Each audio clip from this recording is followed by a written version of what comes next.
안녕하세요. 저는, 40을 바라보고 있는 30대의 남자입니다. 저도 이렇게 다양한 사람들의 이야기가 담겨 있는 곳을 자주 애청하고 있었지만 글을 올리는 건 생각도 해본 적이 없었습니다. 하지만 저에게 일어났던 지난 과거의 이야기가 시청자님들의 속을 시원하게 풀어드릴 수 있을 것 같다는 느낌을 받아 사연을 올리게 되었습니다. 옛날에 부모님께서 저에게 그런 말씀을 해주신 적이 있습니다. 죽을 때까지 믿을 수 있는 친구 한 명 곁에 두고 있는 게 진정한 복이라고요. 저 또한 그런 친구가 있고 그 친구가 제 인생을 아주 뒤바꿔 놓는 데에 큰 역할을 해준 친구라 이렇게 사연으로서 고마움을 전해보려고 합니다. 글을 쓰다 보면 울컥울컥할 타이밍도 있을 것 같긴 한데 최대한 덤덤하게 잘 풀어내도록 노력하겠습니다. 위에서도 말씀드렸듯이 저에게는 서로 힘들 때 옆에 존재한다는 것만으로도 위안이 되는 친구가 한 명 있습니다. 처음에는 이렇게까지 살갑게 맞이할 수 있는 친구는 아니었지만 어떠한 계기로 인해서 친해지게 되었습니다. 저는 소위 말하는 개천용으로 가난한 집안에서 공부머리 하나는 기가 막히게 태어나 전교권이 아닌 전국권에서 우수한 성적을 자랑하던 학생이었습니다. 다 쓰러져가는 집안 형편에 학원 한번 다녀본 적이 없었지만 정말 누구 말대로 교과서 위주로 공부했어요.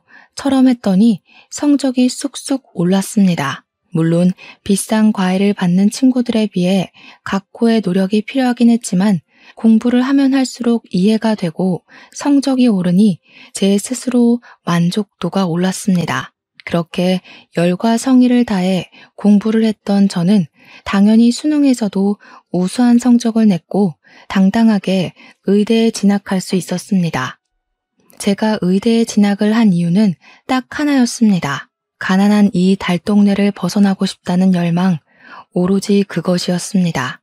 내노라 하는 명문대 의대에 진학을 하면서 저는 전액 장학금까지 거머쥐며 학교 생활을 시작할 수 있었습니다.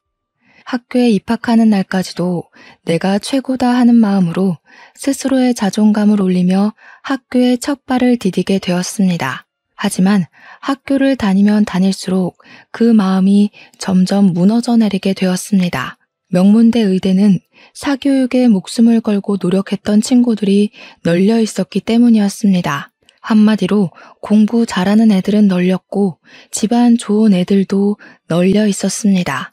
저처럼 학원 한번 다니지 않고 과외 한번 한 적 없이 남들 풀다 버린 문제집을 주워다가 공부한 애들은 하나도 없더라고요. 중고등학교 때 유학을 다녀오지 않은 아이도 없었고 공부하느라 하루에 3시간씩 자는 애들은 널려 있었죠. 그런 아이들 사이에서 저는 점점 의기소침해졌습니다. 특히 조기 유학을 다녀온 아이들끼리 영어 발음을 가지고 지적할 때 저는 엄청나게 위축이 되었죠. 다들 강남에 50명 이상 되는 집들을 가지고 있고 차도 외제차를 턱턱 끌고 다니며 옷도 죄다 명품만 고집하는 애들 사이에서 저는 달동네를 벗어나지 못한 촌놈이었습니다. 물론 모든 학생들이 그랬다는 건 아닙니다. 유독 제 주위에 그런 애들이 많았던 것 뿐이었습니다. 제가 전국권 성적을 가지고 있었으니 어떻게 공부를 했나, 어떤 선생님께 과외를 받았나 궁금해서 다가온 친구들이었죠. 하지만 그 친구들의 관심은 곧 시들시들해졌습니다. 제가 아무 가난한 집에서 홀로 공부하며 버텨온 학생이었기 때문에 자기들 인생에 큰 득이 되지 않는다고 판단했겠죠. 그런 애들 사이에서 장학금을 받아봐야 뭘 하겠습니까? 그 친구들은 애초에 돈 걱정을 하며 사는 친구들이 아니라서 장학금을 노릴 생각도 하지 않는 애들이었습니다. 적당히 의대를 졸업해서 개원을 하고 돈 많은 여자랑 결혼해서 평생 의사가 직업인 걸 자랑으로 여기고 살 친구들이었습니다. 저는 학비에 구멍이 생기면 안 되었기에 성적을 유지하고자 매일같이 도서관에서 불이 꺼질 때까지 공부를 했습니다. 하지만 동기들은 적당히 여유가 생기면 술도 마시러 가고 해외여행을 다녀오기도 하고 골프도 치고 여가 생활을 착실하게 즐기더군요. 저에게도 몇 번 권유를 하긴 했습니다. 내기 당구를 하러 가자 하면 저는 일단 거절부터 해야 했습니다. 제 당구 실력이 엄청 나빴던 건 아니었으나 내기 값이 한두 푼이 아니었거든요. 그거 낼 돈이 없으니 일단 동기들과 어울리지도 못했죠. 그러다 보니 학과에서 저는 친구가 별로 없었고 나중에는 전국권 성적을 유지하던 애라 그런지 재미가 없다 혹은 우리랑 어울리기 싫단다 하는 오해까지 쌓이게 되었습니다. 저는 차라리 그게 편하다고 생각을 하고 외톨이를 자처했습니다. 혼자 지내면 돈 쓸 일은 없었으니까요. 돈이 없어서 삼각김밥 하나 먹으면서 집중해서 공부를 할 때 그들의 눈에는 밥 먹을 시간이 아까워 대충 삼각김밥으로 허기만 달래고 공부하는 애로 찍혔습니다. 그래도 이 악물고 독하게 공부한 덕에 저는 장학금을 한 번도 놓치지 않았습니다. 또한 우수한 성적을 가지고 있었기에 의대를 졸업하고 전문의 과정을 정할 때에도 원하는 과에 진학할 수 있게 되었죠. 사실 저는 아픈 사람을 살리는 심장외과 의사가 되고 싶다는 꿈이 있었지만 그 자리는 돈이 되지 않는 자리였거든요.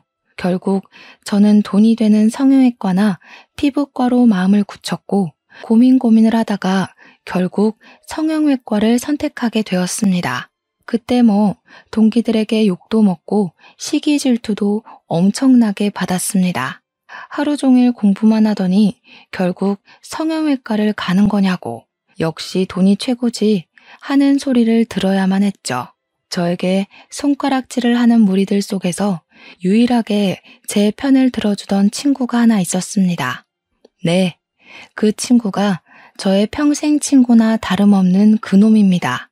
동기들 사이에서는 성격이 좋아서 인싸로 유명한 친구였는데 우연치 않게 저랑 군대도 비슷한 시기에 다녀오고 복학도 같이 한 친구였거든요.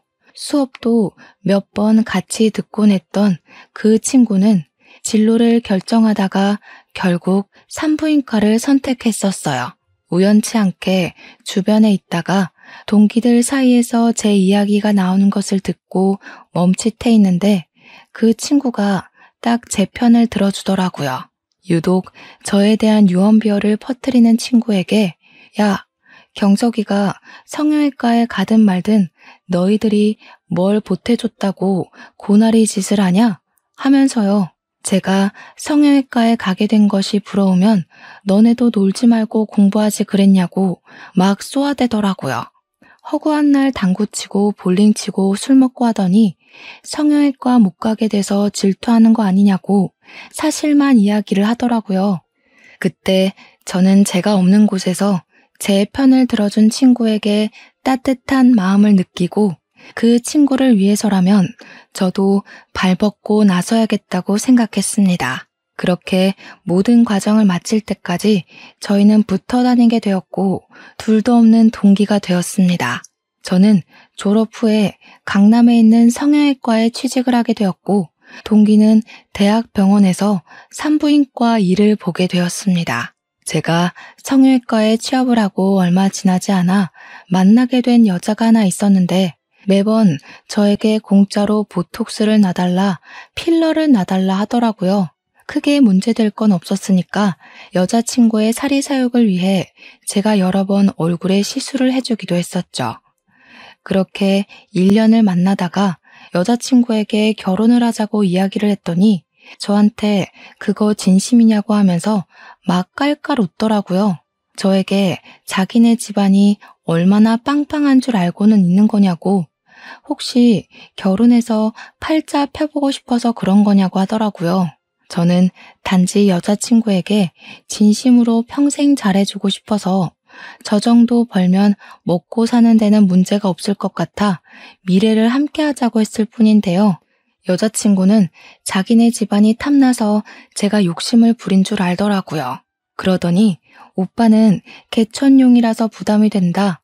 본가도 다 쓰러져가는 달동네라고 하지 않았냐 하면서 거절을 하더라고요. 오빠 형편에 걸맞은 사람을 만나라고 아니면 본가부터 이사를 가라고 하더라고요. 저한테 진심으로 만났던 기간이 있어서 충고를 해주는 거니까 너무 고깝게 듣지는 말라고 하는데 너무 부끄럽고 수치스러웠습니다. 결혼하고 나면 자기가 시댁에 평생 봉사를 해야 할 것 같다고 자기도 부잣집 시댁 만나서 1년에 한두 번만 얼굴 보고 살고 싶다고 하더라고요. 저랑 비슷한 처지에 있는 여자를 만나야 서로에게 좋을 것 같다면서 헤어지자고 하는데 붙잡을 수가 없었습니다. 저는 그때 받았던 상처로 인해 쭉 여자친구를 사귀는 것을 거부하고 있었습니다. 그러던 어느 날이었습니다. 평소와 다름없이 수술과 진료를 마친 뒤 퇴근을 하려고 나섰는데 산부인과에 간 제 동기 명철이한테서 전화가 온 겁니다. 오랜만에 일찍 끝마치기라도 했나 같이 술이나 한잔할까 싶어서 전화를 받았는데 아주 급한 목소리로 저에게 도움을 요청하더라고요. 여동생이 갑자기 사고를 당해서 얼굴을 크게 다치게 되었는데 재건 수술이 필요할 것 같다는 말이었죠. 대학병원 성형외과는 지금 바로 응급수술을 받을 수 있는 인력이 없다고 저에게 간곡히 부탁하는 게 아니겠습니까? 저는 이미 퇴근을 하러 건물 밖으로 나왔지만 명철이에게 얼른 병원으로 오라고 주소를 알려주었습니다. 마음 같아서는 응급실에 가서 진료를 보라고 하고 싶기도 했죠. 오전, 오후 전부 수술이 있어서 피곤했거든요.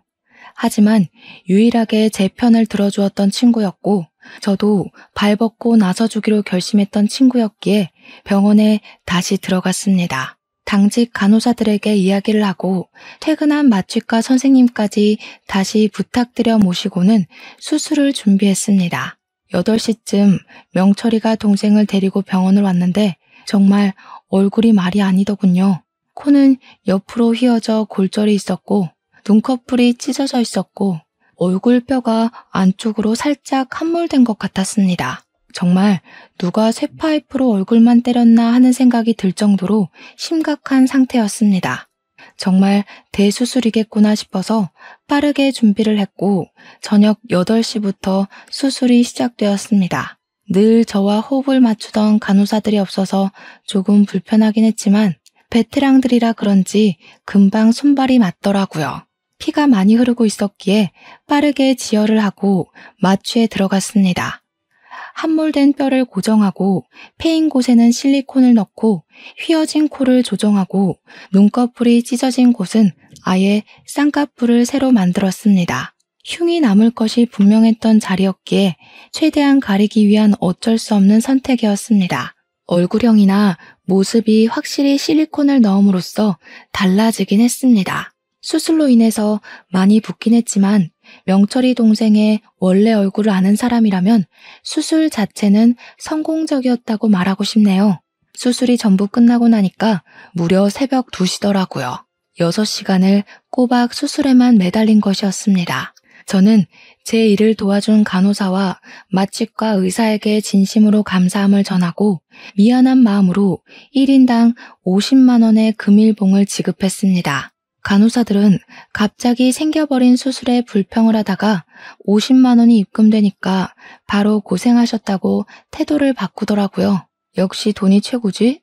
하면서 농담을 하고 명철이에게 수술은 성공적으로 끝났다고 이야기를 했습니다. 명철이는 진심으로 저에게 고맙다고 하면서 돈은 지불하겠다고 이야기를 했지만 저는 딱 잘라 거절했습니다.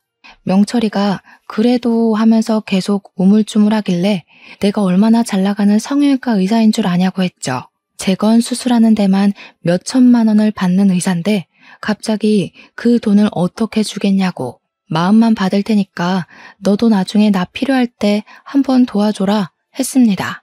산부인과 의사가 뭐 해줄 게 있겠냐 하는데 나 결혼해서 아이 생기면 네가 받아주면 되겠네 했죠.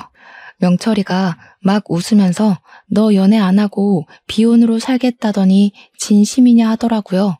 그럼 나중에 술이나 한잔 사라 하면서 여동생은 오늘 태어날 수 없다고 이야기를 했습니다. 눈이나 코는 상관없는데 얼굴뼈 함몰 때문에 무균실에서 처치를 받아야 한다고 했더니 끄덕이더라고요.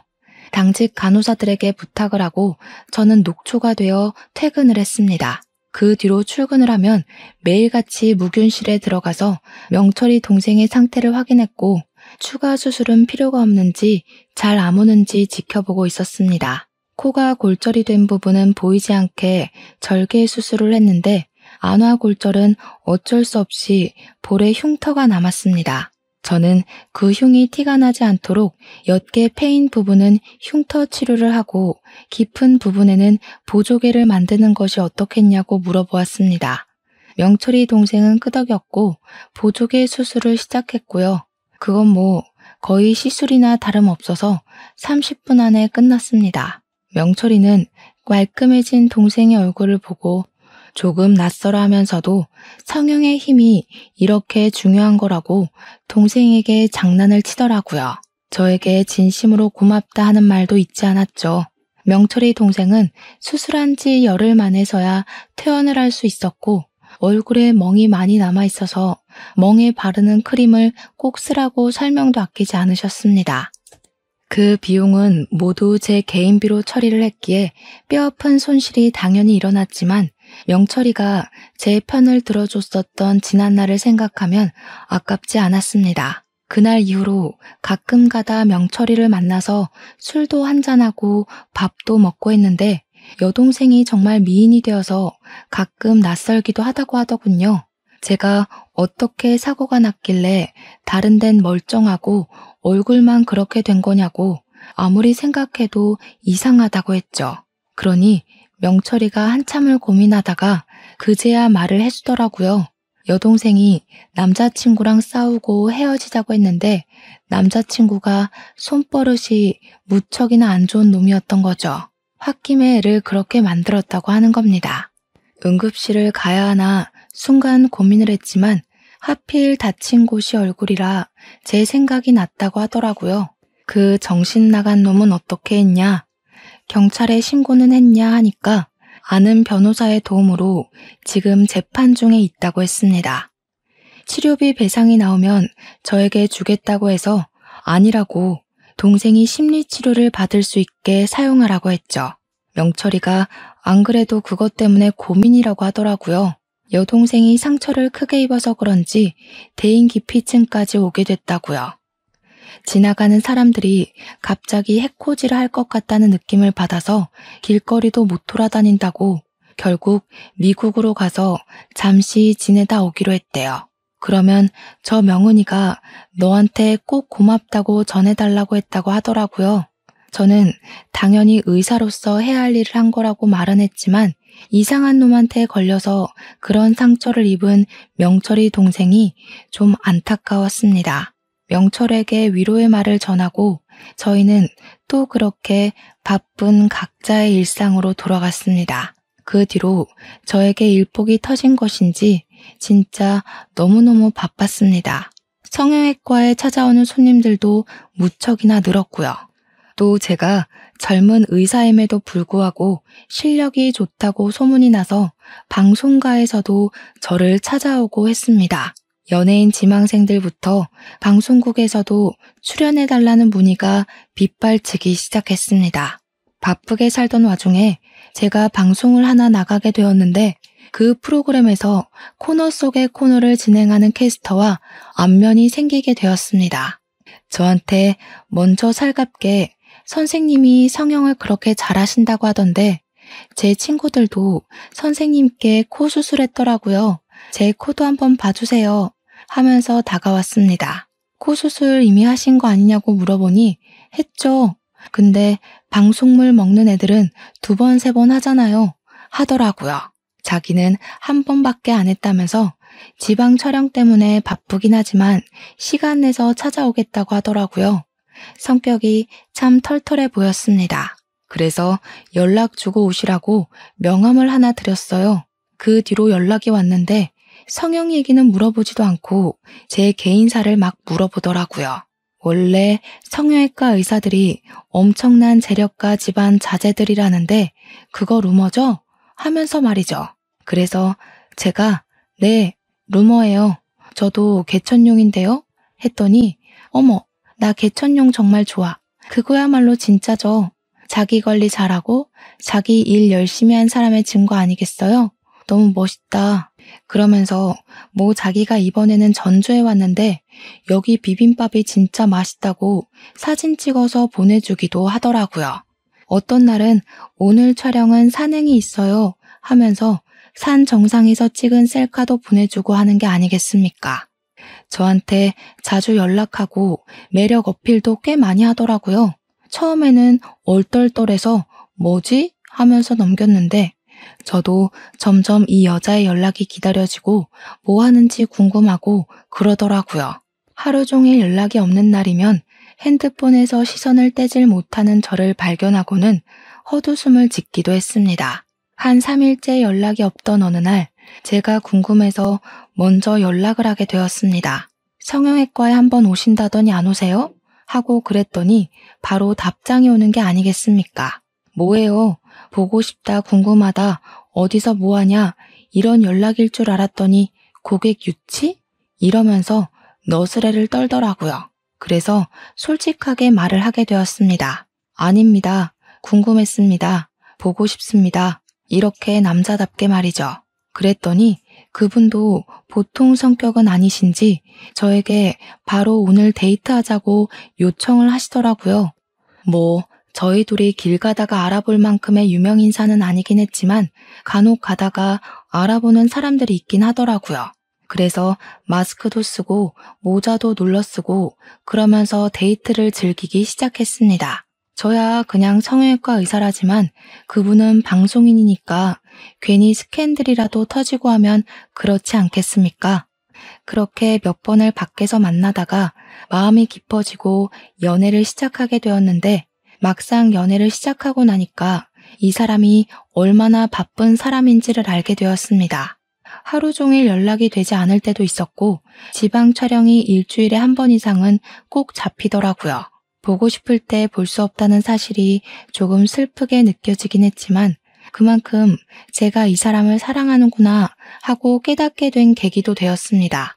전 여자친구에게 한 번 크게 대인 이후로 여자를 믿지 않게 되었었는데 이 사람은 저에게 확신을 주려고 노력하는 사람이었습니다. 연락이 바빠서 안 될 때에도 나중에 꼭 사정을 설명해주고 지방 촬영을 가게 되면 꼭 사진을 보내줘서 확인을 시켜주었습니다. 워낙 바쁜 사람이다 보니 제가 찾아가는 건 꿈도 꿀 수 없었고 이 사람이 시간이 되어야 우리 병원 근처로 찾아와서 같이 밥을 먹을 수 있었지만 그럼에도 불구하고 전부 이해를 할 수 있을 정도로 사랑하게 되었습니다. 하염없이 기다려야 하는 입장이 썩 좋지는 않았지만 어린 왕자도 그런 말을 했었잖아요. 그 사람이 도착하기 1시간 전부터 기다려지는 그 설렘이 참 행복하고 좋더라고요. 프로그램을 하나밖에 하지 않는 방송인도 이렇게나 바쁜데 그 유명한 연예인들은 얼마나 바쁜 건지 상상하기조차 어렵더라고요. 그래서 과로로 쓰러지는 사람도 많구나 하면서 하나를 더 깨닫게 되었달까요? 하루는 여자친구의 연락을 기다리고 있었는데 저희 어머니에게서 연락이 도착했습니다. 평소에 급한 일 이외에는 연락을 살갑게 하지 않았던 터라 무심하게 웬일이시냐고 물어보니 어머니께서 침울한 목소리로 본인에게 큰일이 났다고 하시는 겁니다. 놀래서 왜 그러시냐고 하니까 어머니께서 지금 병원에 와 계신데 자기가 암에 걸린 것 같다고 이야기를 하시는 겁니다. 우리 부모님께서는 충남에 내려가 지내고 계셨는데 제가 암이라는 소리에 놀라서 원장님께 말씀을 드리고 바로 충남으로 내려갔습니다. 집으로 찾아가 무슨 일이냐고 자세하게 말해달라고 하니 그제야 엉엉 우시면서 난소에 혹이 생겼다고 해서 그냥 혹인 줄 알았는데 난소암 판정을 받으셨다는 것이었습니다. 빠르게 수술을 해야 한다고 하는데 지역 근처 병원은 전부 예약이 꽉 찼다는 말을 하더래요. 거기다가 난소암 수술을 하다가 사고도 많이 난다고 무척이나 불안해하셨습니다. 이러다가 손주도 한번 못 보고 하늘나라에 가는 것 아니냐고 하시는데 그런 소리 하지 마시라고 했죠. 어머니를 안심시키기 위해 제가 의사 아니겠냐고 동기들 수소문해서 바로 알아보겠다고 했는데 명철이 생각이 딱 나더라고요.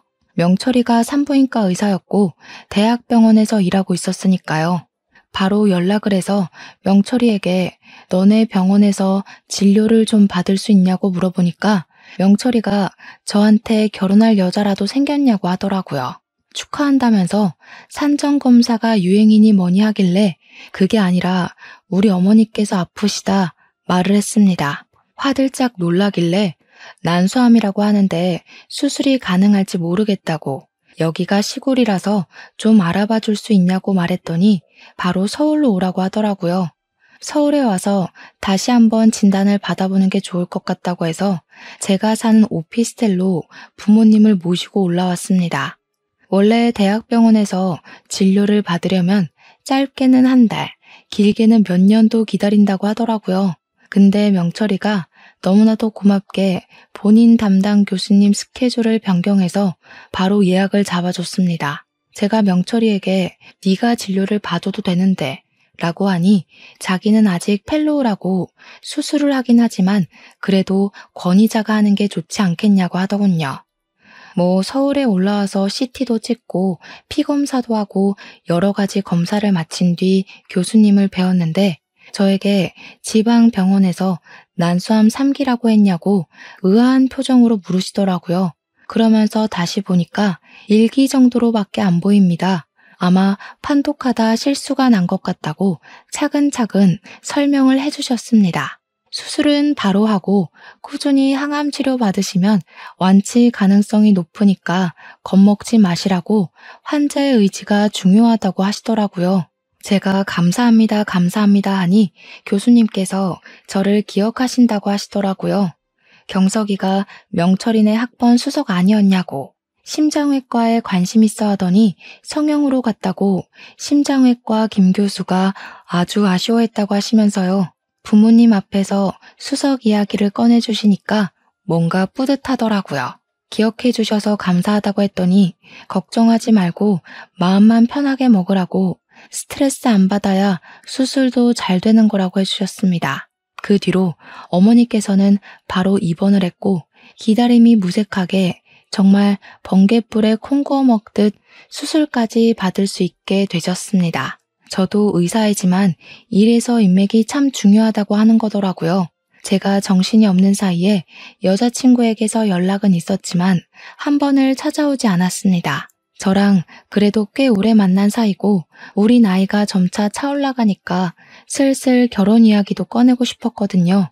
그런데 저희 어머니께서 대학병원에서 큰 수술을 한다고까지 했는데 수술에 관한 이야기도 어머니의 이야기도 꺼내지 않는 여자친구에게 좀 서운했어요. 찾아오는 건 무리여도 연락 한 통은 줄 수 있는 것 아닌가 하는 생각이 들었거든요. 그날은 오랜만에 병원에 연차를 내고 제가 어머니의 병실에서 병수발을 들고 있었던 날인데 어머니께서 TV를 딱 트시더라고요. 제 방송이 나오고 있었는데 제 여자친구가 진행하는 프로그램이 떡하니 나오고 있었습니다. 어머니의 반응이 궁금하기도 해서 어머니께 저 방송 진행하는 여자 어떤 것 같냐고 물어보니까 어머니께서 누구? 저 캐스터? 하시더라고요.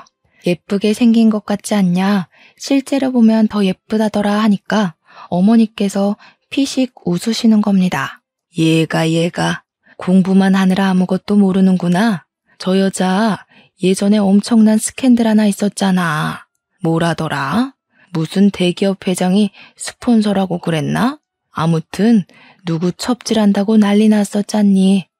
저 여자가 원래 주부들 보는 프로그램에 죄다 출연했던 여자였는데 그 기사 하나로 완전히 인기 떨어져서 이 프로그램 하나 하잖아. 얼굴만 예쁘면 뭐해? 어이구. 저는 그 말을 듣고 머리를 한 대 얻어맞은 것 마냥 멍하니 아무것도 할 수 없었습니다. 제 여자친구가 다른 남자, 그것도 늑다리 기업 회장을 스폰서로 두고 있었다는 게 믿어지지가 않더라고요. 그 이야기를 들었는데 제가 어떻게 가만히 믿고만 있을 수 있겠습니까? 저는 바로 여자친구에게 만나자고 연락을 넣었습니다. 그러니 저에게 오늘은 조금 바쁘다고 이야기를 하더라고요. 그날은 평소에 방송 촬영이 없는 날인 걸로 알고 있었거든요. 그래서 오늘 일정 없는 날 아니냐고, 방송이 나오는 날에는 생방 끝나고 집에 가는 거 아니냐고 하니까 오늘은 일이 아니라 개인적인 약속이 있다고 하더라고요. 아무리 개인적인 약속이라고 해도 어머니께서 암으로 고생하시고 있는 남자친구가 급하게 만나자고 하는데 거절을 하니까 좀 그랬습니다. 그럼 약속이 끝나면 만나자고 제가 한 수 물러서 이야기를 하니 언제 끝날지 모르는 약속이라고 말을 흐리더군요. 제가 밤 10시고 11시고 기다리겠다고 하니까 저한테 신경질적으로 바쁘다니까 왜 그러는 거냐고 이야기를 하더라고요. 순간 스폰서 이야기가 머릿속을 둥둥 떠다니는데 정신 나갈 것 같았습니다. 혹시 아직도 그런 짓을 하고 다니는 건 아닐까 하는 의심이 자꾸 스멀스멀 기어오르는 거죠. 가끔 가다가 밤에 연락이 안 되던 날도 있었고 여자친구가 만나자고 하는 날에만 겨우 만날 수 있었던 것들이 생각나더라고요. 저의 의심은 점점 확신으로 바뀌고 있었습니다. 그래서 저는 연인 사이니까 솔직하게 말을 해야 한다고 생각이 들어서 지금 의심이 든다고 말을 했습니다. 당신에게 스폰서가 있었다는 이야기를 이제 와서 들었다고 솔직하게 말을 해달라고 했더니 바로 여자친구에게서 전화가 오더라고요. 그게 언제적 루머인데 아직까지도 믿고 있냐면서 오히려 저에게 실망이라는 말을 하더라고요. 솔직하게 말해달라고 그거 루머 맞냐고 다그쳤습니다. 그랬더니 지금 자기를 못 믿는 거냐면서 그 루머 때문에 방송도 다 잘리고 자기가 정말 힘들게 살았다고 하더라고요. 그 대기업 회장이 누구인지 아냐고, 누군지는 안 뜨고 소문만 있는 거라고, 자기가 그 기사를 쓴 기자 명예훼손으로 고소도 했었다고 하더라고요. 그러고는 기분 나쁘니까 나중에 연락하겠다면서 전화를 뚝 끊어버렸습니다. 저는 어머니 병실에 앉아서 그 기자가 누구인지 열심히 검색을 해보았습니다. 기사가 다 내려간 탓에 아무리 찾아도 원본 기사는 찾을 수가 없었고 기사를 쓴 기자도 누군지 찾을 수가 없었습니다. 막막하던 순간에 여자친구의 안티카페가 있을까 싶어서 검색을 해보니 딱 하나가 뜨더라고요. 회원수가 500명뿐인 초라한 안티카페였지만 가입을 해서 글을 찬찬히 살펴보니 떡하니 그 기자의 이름이 적힌 기사가 올라와 있었습니다. 저는 서둘러 확인을 하고 기자 이메일을 찾아서 메일을 남겼습니다. 방송인 유미애 씨의 스폰서 내용을 확인하고 싶다고 말입니다. 그 기자가 다음날 저에게 연락이 와서는 그 기사 때문에 자기가 명예훼손으로 고소를 당해서 벌금도 냈었다고 입 밖으로 꺼내기 싫다고 이야기를 하더라고요. 그래서 솔직하게 저도 오픈을 했죠. 제가 남자친구인데 그 내용으로 과민 반응을 하더라. 좀 수상하다. 자세하게 알고 싶다. 구구절절 말입니다. 만나서 이야기를 하자고 먼저 요청을 하길래 병원으로 와달라고 부탁을 하니 오셨더라고요. 멋쩍게 앉아서 이야기를 들을 수 있었습니다. 유미애 씨, C기업 이 회장이랑 그렇고 그런 사이 맞아요. 제가 직접 찍은 사진도 있었고요. 물론 C기업에서 저한테 수십억대 소송을 걸겠다고 으름장을 내서 2차 폭로는 무기한 중지되었죠. 상대방을 숨기고 기사를 냈는데 명예훼손으로 그 여자가 소송을 걸 줄 알았겠습니까? 덕분에 1,000만 원이나 벌금을 냈어요. 근데 남자친구 맞아요? 왜 이런 걸 캐고 다닙니까? 아무래도 그 스폰이 아직도 이어지고 있는 것 같다는 의심이 들어서 말입니다. 증거는 없지만 밤에 연락이 안 될 때도 있고 촬영이 없는 날에도 촬영한다고 거짓말을 하더라고요. 그 여자 원래 이쪽에서는 유명했어요. C기업 말고도 다른 기업 회장들이랑도 뭐 있을걸요? 아무튼 남자친구라고 하시니 좀 안 됐네. 그냥 빨리 헤어지세요. 그게 똥 피하는 길입니다. 병원 로비에서 그런 이야기를 하고 있는 와중에 명철이가 지나가다가 저를 보고 반갑게 달려왔습니다. 기자분을 보더니 저한테 오 뭐야 여자친구? 하고 물어보더라고요. 그래서 아니라고 기자님이라고 소개를 하니 명철이가 당황해하면서 기자를 왜 만나고 있냐고, 성형외과에 무슨 일 생긴 거냐고 물어보더라고요. 명철이까지 속이긴 좀 그래서 솔직하게 이야기를 했습니다.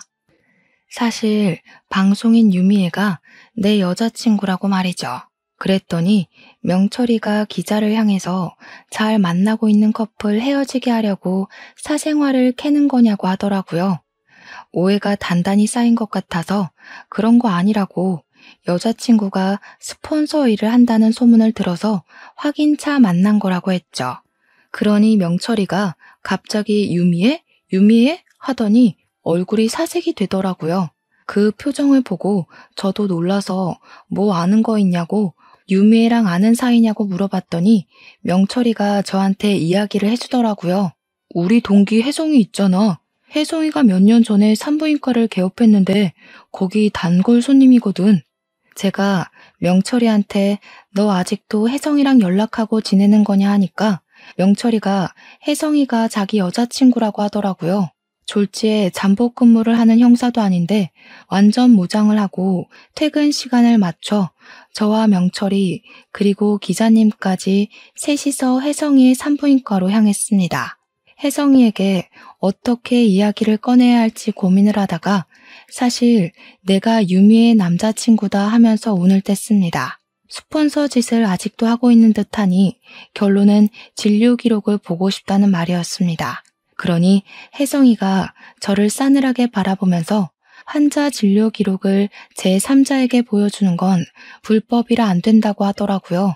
의사가 될 때 선수하지 않았냐고, 도대체 학교 수석이라는 놈이 눈이 멀어서 뭐하고 있냐고 하더라고요. 순간 부끄러워져서 고개를 푹 숙이고 미안하다 하고 있는데 혜성이가 그러대요. 명철이 여동생 수술해줬던 게 고마워서 그냥 친구로서 조금 흘려주는 거라고, 자기한테 들었다고 하지 말라고 하더라고요. 3일 뒤 저녁 9시에 아마 우리 산부인과에 방문할 거야, 그 여자. 사람들 눈 의식해서 밤에만 찾아오거든.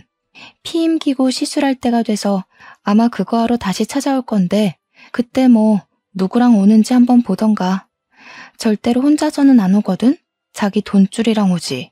저는 일부러 유미에게 연락을 넣어 3일 뒤 저녁에 뭐 하냐고, 별일 없으면 같이 밥이나 먹자고 말을 했습니다. 그러자 유미애는 저에게 하필 그날 지방에 추가 촬영이 잡혀서 서울에 없을 것 같다고 다음에 밥을 먹자고 말을 하더라고요.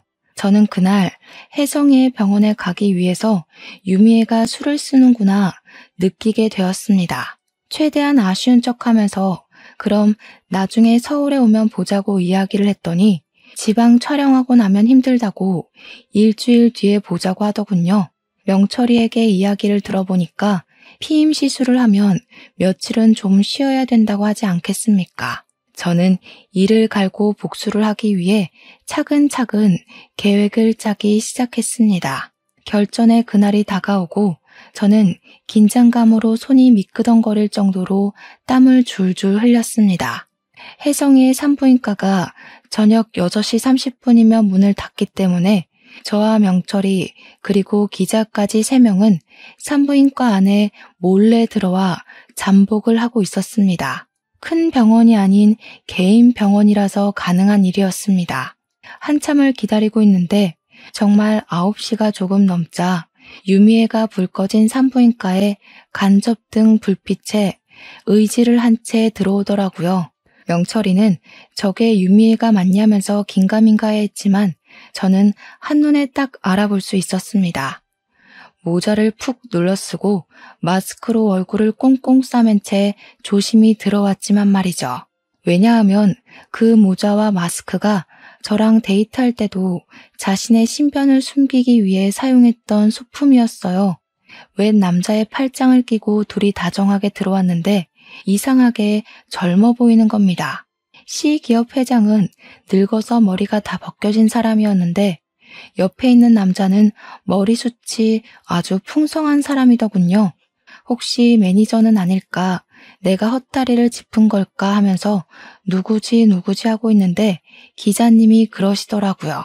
난년은 난년이네 하면서 저 사람 A 광고기획 전무라는 사람이라고 설명을 해주었습니다. 정말 만나던 남자가 한둘은 아닌 모양이더군요. 저는 이를 갈고 복수를 위해 마지막 결심을 했습니다. 유미애가 혜성이의 진료실에 들어간 지 15분이 지나자마자 저는 진료실의 문을 쾅 소리나게 열고 들어갔습니다. 순간 놀란 전무와 유미애는 저에게 누구시냐 나가라 소리를 쳤고 혜성이도 연기를 시작했습니다. 환자분 지금 진료 중이니까 들어오시면 안 된다고 나가라고 말이죠. 피임기구를 손에 들고 설명마저 할까요? 보통 피임 시술은 하며 일부러 이야기를 이어가는 혜성이의 말을 전무라는 사람이 끊더라고요.